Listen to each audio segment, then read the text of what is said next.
எல்லாருக்கும் வணக்கம். இன்னைக்கு ஞாயிற்றுக்கிழமை ஃபர்ஸ்ட் ப்ரோமோ வந்து ரிலீஸ் ஆயிருக்கு. இந்த ஃபர்ஸ்ட் ப்ரோமோல பல பேர் வன்மத்த கக்க ரெடியா இருக்காங்க. நேத்து வந்து பார்த்தீங்கன்னா, முத்து வந்து நம்ம விஜய் சேதுபதி அவர்கள் திட்டிட்டாரு அப்படிங்கும்போது, இவங்க எல்லாருக்குமே அது வந்து ரொம்ப அட்வான்டேஜ் ஆகி போச்சுல்ல.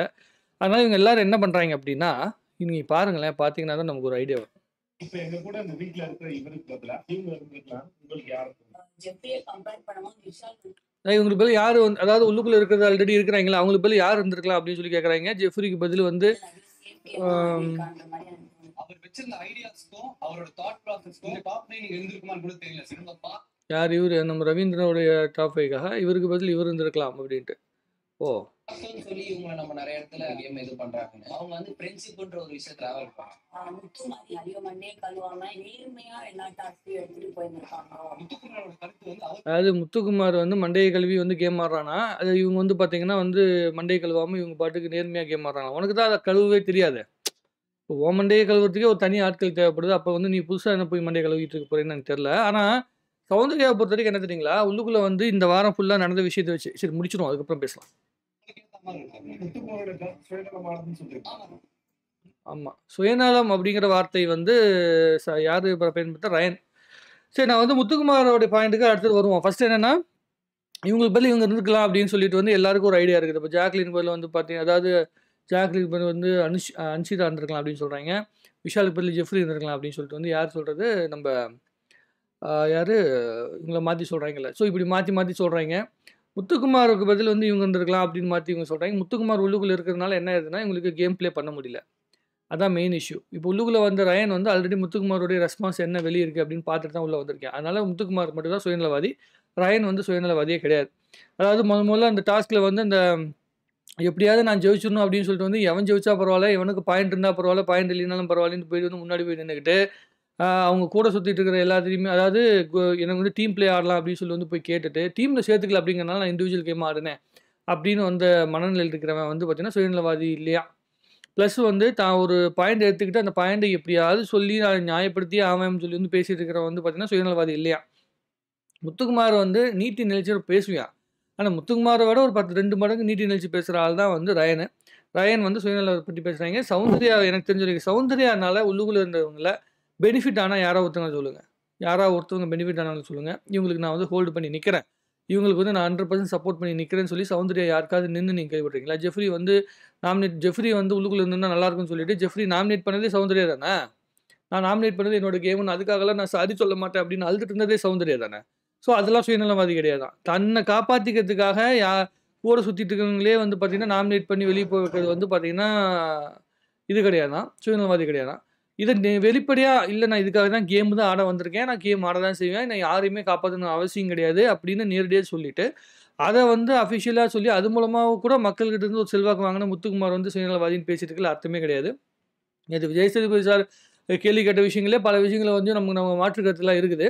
பட் ஆனால் இதெல்லாம் ஒரு நல்ல ஒரு இம்பேக்டை உருவாக்கும். என்னென்னா இன்னும் கூட வந்து இவங்க யார் அப்படிங்கிறது வந்து தெளிவாக தெரியுது. இப்போ எப்படின்னா ரயனு சௌந்தர்யா 2 பேரும் ஒன்றா சுற்றிக்கிட்டு இருந்த பிறகு இப்போ 2 பேருமே வந்து கொஞ்சம் தனியாக அதிகமாக 2 பேர் சேர்ந்து பேசிக்காமல் ஒதுங்கிட்டு இப்போ சௌந்தர்யா என்ன பண்ணுறாங்க, முத்துக்குமார் குரூப்புக்குள்ளே போய் உட்காந்துக்கிட்டு அங்கே வந்து ஒரு என்டர்டெயின்மெண்ட் பண்ணி அந்த தாட் ப்ராசஸில் பேசும்போது அந்த கேம் ஓரியன்டாக மட்டுமே திங்க் பண்ணிட்டு இருந்த முத்துக்குமாரோடைய கேமை கிட்டத்தட்ட லாஸ்ட் 1 வீக்கில் வந்து கொஞ்சம் டைலூட் பண்ணியிருக்காங்க. என்ன அந்த ஜாலியாக பேசிக்கிட்டு விளையாண்டுக்கிட்டு இந்த மனநிலையில் வந்து கேமை டைலூட் பண்ணிட்டாங்க. எப்படியும் ஃபைனல் ஸ்டேஜுக்கு ஏறிடுவான்னு தெரியும். இப்போ இவங்களோட டார்கெட் என்னென்னா, இப்படி சாட்டர்டே சண்டே வரும்போது இந்த அடுத்த 2 வாரங்களில் சாட்டர்டே சண்டே வரும்போது அதில் எப்படியாவது இவனை நெகட்டிவ் போர்ட்ரேட் பண்ணால் அடுத்த வாட்டி ஓட்டு பண்ணும்போது முத்துக்குமாருக்கு வந்து நெகட்டிவான ஓட்டை வந்து கிரியேட் பண்ணும். இந்த ஏற்கனவே உள்ளுக்குள்ளே இருக்க டாப்புக்குள்ளே வந்துட்டா கூட அந்த ஓட் பர்சன்டேஜை கம்மி பண்ணணும் அப்படிங்கிற மனநிலையில் மட்டும் தான் இவங்க பேசிகிட்டு இருக்காங்க. அதுதான் இவங்களுடைய கேம் பிளேவாக இருக்குது அப்படிங்கிறது தான் எனக்கு புரிஞ்ச வரைக்கும், நான் தெரிஞ்சுக்கிட்ட வரைக்கும் நடக்கிறது. இதை தவிர்த்து வந்து பெரிய கேம் பிளேலாம் இவங்ககிட்ட ஒன்றுமே பெருசாக இருக்கிற மாதிரி நமக்கு தெரியல. நம்ம புரிஞ்சுக்கிட்ட வரைக்கும், எனக்கு புரிஞ்ச வரைக்கும் அப்படி தான் தோணுது. உங்களுக்கு என்ன தோணுதுங்க நீங்கள் கமெண்ட் எழுதுங்க.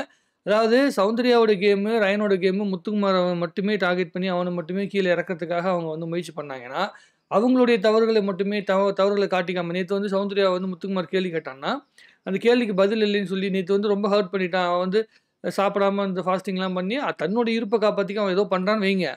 ஆனால் தன்னோட தப்பு சௌந்தர்யா ஒத்துக்கவே இல்லையே நேற்று. ஆமாம் நான் மறந்துட்டேன்னு தப்பை ஒத்துக்கிட்டு அதை ஒரு வார்த்தையை சொல்லிவிட்டு அதுக்கப்புறமேட்டு அதை நியாயப்படுத்திக்கிட்டே தானே இருக்கிறாங்க. நான் யார் வேணாலும் எப்படி வேணாலும் இருந்துப்பாங்க அப்படிங்கிற மனநிலையில் விட்டுட்டேன்னு சொல்லிட்டு அதில் நிறைய பேருக்கு சாப்பாடு கிடைக்காம போயிடுச்சு. இதுவே அதாவது தனக்கு கொடுத்த டாஸ்க்கை ஒழுங்காக இது சௌந்தர்யா பற்றி ஒரு மீமே ஒன்று போட்டிருந்தாங்க. சௌந்தர்யாகிட்ட இருக்கிறது ஒரு க்யூட்னஸ், அது வந்து அப்புறம் பிஆர் ஒர்க் விட்ருங்க க்யூட்னஸ்ஸு, அதே மாதிரி வந்து கொஞ்சம் என்டர்டெயின் பண்ணுறதுக்கான சில விஷயங்கள் வந்து சௌந்தர்யா வந்து ஒரு என்டர்டெயின்மெண்ட் மீடியமாக தான் பிக் பாஸை பார்க்குறாங்க. அது நடக்குது. ஆனால் இவங்க மீதி எல்லாருமே என்டர்டெயின்மெண்ட் ஓரியன்டாகவும் திங்க் பண்ணுறாங்க. ப்ளஸ் வந்து பார்த்தீங்கன்னா டாஸ்க்லையும் வந்து கலந்துக்கிறாங்க. இப்போ தான் சௌந்தர்யா கடந்த 2 டாஸ்க்கு 3 டாஸ்க்கில் தான் சௌந்தர்யா வந்து பர்ஃபார்ம் பண்ணுங்கிற இடத்த நோக்கி நகர்ந்து போகிறாங்க. அதுக்கு முன்னாடி என்ன டாஸ்க்கில் வந்து அவங்க டீம் ஒர்க்காக இருந்தாங்க. இல்லை ஃபஸ்ட்டு 4-5 வாரத்தில் சுத்தமாக எந்த ஒரு டீமுக்குள்ளேயுமே இல்லை. இண்டிவிஜுவலாக கேமும் ஆட தெரியாமல், யார்கிட்ட போய் என்ன பேசுன்னு தெரியாமல், ஏன் உட்காந்துட்டு சௌந்தர்யா யார் யாரெல்லாம் சப்போர்ட் பண்ணியிருக்காங்களோ அவங்க எல்லாத்துக்கிட்டையுமே வந்து கூட நின்றுக்கிட்டு அதுக்கு தகுந்த மாதிரி தான் கேம் ஆடுறாங்க. இப்போ ரயன் கூட வந்து சௌந்தர்யா சுற்றிட்டு இருக்கிறது ஒரு காரணம் என்னென்னா, மெயின் ரீசன் என்னென்னா, ரயன் வெளியிருந்து உள்ளே வந்திருக்கான். ஸோ அவனுக்கு வந்து விஷயங்கள் தெரியும். வெளியே என்ன விசிபிலிட்டி இருக்குது அப்படிங்கிறத ரயன்கிட்ட இருந்து சௌந்தர்யா பல்ஸ் பிடிச்சிட்டாங்க. அவன் பேசிக்கிட்டே இருக்கும்போது அந்த பல்ஸ் தெரிஞ்சிருச்சு. அந்த தெரிஞ்சதுனால அவன் ரயன் அப்படிங்கிற வெளியிருந்து உள்ளுக்குள்ளே வந்த ஒருத்தங்கிட்ட வந்து ஒரு நல்ல குட் புக்கில் இருக்கணும் அப்படிங்கிறதுக்காக தான் சௌந்தர்யா பேசிகிட்டு இருக்கிறது. வேறு எந்த ரீசனுமே கிடையாது. ராணுவ வந்து எடுத்து பேசிட்டு ராணுவுக்கு அந்த அளவுக்கு பேச தெரியல. வெளியிருந்து வரவங்கள ஓப்பனாக அவன் சொல்லிடுறாங்கனால ராணுவுக்கு பேச தெரியல. இப்போ அவனே வெளியே அனுப்பக்கூடிய சூழ்நிலை ஆயிடுச்சு. இந்த டிடிஎஃப் மட்டும் ஜெயிக்கலைன்னா ரயனுக்கே அந்த நிலைமை ஆயிருக்கும். ஏன்னா நம்ம உள்ளுக்குள்ளே என்ன தான் கேம் ஆடினாலும் அதையும் தாண்டி மக்களோட ஓட் பர்சன்டேஜ் அப்படின்னு ஒன்று இருக்குது. அதெல்லாம் நிறைய விஷயங்கள் இருக்குது. அதை தாண்டி அவன் பண்ணணும்னா கண்டிப்பாக இன்னும் கூட உழைச்சிருக்க வேண்டிய அவசியம் இருந்திருக்கு. அவனுடைய லக்கில் வந்து அந்த பையன் உள்ள லக்கு ப்ளஸ் உழைப்பில் டிடிஎஃப் ஜெயிச்சிட்டான். அதனால ரயன் தப்பிச்சிட்டான் ஃபைனல் ஸ்டேஜுக்கு. மீதி உள்ளுக்குள்ளே இருக்க எல்லாருக்குமே ஒரு நெகட்டிவ் இம்பேக்ட் தான் இருக்குது. அது எல்லாத்தையும் அவங்க எப்படி தாண்டி வராங்கன்னு பொறுத்துன்னு பார்ப்போம். உங்களுடைய கருத்துக்களை கமெண்ட் எழுதுங்க. எனக்கு தெரிஞ்ச வரைக்கும் இந்த வாரம் வந்து முத்துக்குமாரை டைல்யூட் பண்ணுறதுக்காக ஏற்படுத்தின வாரமா, இல்லை வந்து முத்துக்குமாரை டைல்யூட் பண்ணிவிட்டு அதுக்கப்புறமேட்டு அவனுடைய பர்ஃபார்மன்ஸ் இன்னும் இன்க்ரீஸ் பண்ணுறதுக்காக பண்ணப்பட்ட வாரமா அப்படின்னு எனக்கு தெரியல. எனக்கு என்னென்னா, முத்துக்குமார் தனக்கே தெரியாமல் தன்னோட கேமை இழந்துட்டுருக்கிறானோ, தன்னுடைய கேம்லேருந்து கொஞ்சம் டவுன் ஆகிறான் அப்படிங்கிற விஷயத்த விஜய் சேதுபதி வந்து கொஞ்சம் அழுத்தமாக சொல்லியிருக்காரு நேற்று. அதை கொஞ்சம் புலப்பட்டுருச்சு அவனுக்கு. இன்றைக்கும் வந்து அழுத்தமாக சொன்னாங்கன்னா இன்னும் தெளிவாக அவனுக்கு புலப்பட்டுரும். உள்ளுக்குள்ள ஹவுஸ்மேட்டோடைய ஒரிஜினல் முகமும் வந்து இந்த மாதிரி பேசும்போது வந்து தெரிஞ்சிடும். அதுக்கப்புறம் அவனோட கேம் வந்து இன்னும் இம்ப்ரூவ் ஆகும் அப்படின்னு எனக்கு வந்து மிகப்பெரிய நம்பிக்கை இருக்குது. பொறுத்திருந்து பார்ப்போம். மஞ்சரி வெளியே போனதுக்கப்புறமேட்டு முத்து அதை எப்படி எடுத்துக்கிறான் அப்படிங்கிறதையும் நம்ம பொறுத்திருந்து பார்க்கணும். எல்லாத்தையும் பார்த்துட்டு மறுபடியும் டீட்டெயிலாக பேசுவோம்.